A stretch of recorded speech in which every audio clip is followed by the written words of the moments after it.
was a young man growing up in New York City, I refused to pledge allegiance to the flag. Of course, I was sent to the principal's office, and he asked me, "Why don't you want to pledge allegiance? Everybody does." I said, "Everybody once believed the earth was flat, but that doesn't make it so." I explained that America owed everything it has to other cultures and other nations, and that I would rather pledge allegiance to the earth and everyone on it. Needless to say, it wasn't long before I left school entirely, and I set up a lab in my bedroom.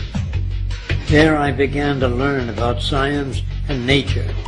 I realized then that the universe is governed by laws, and that the human being, along with society itself, was not exempt from these laws.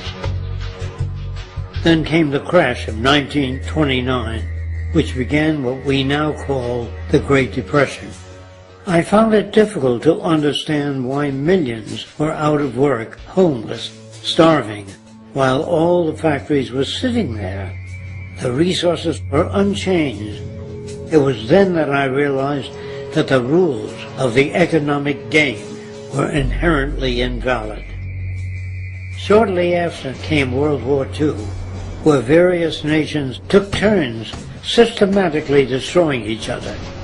I later calculated that all the destruction and wasted resources spent on that war could have easily provided for every human need on the planet.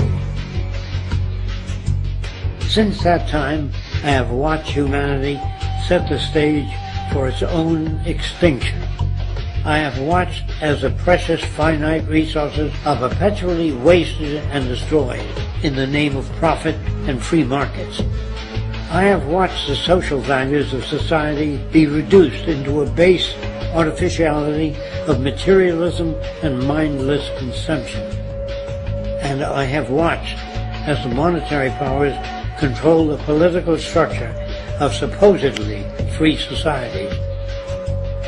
I'm 94 years old now, and I'm afraid my disposition is the same as it was 75 years ago.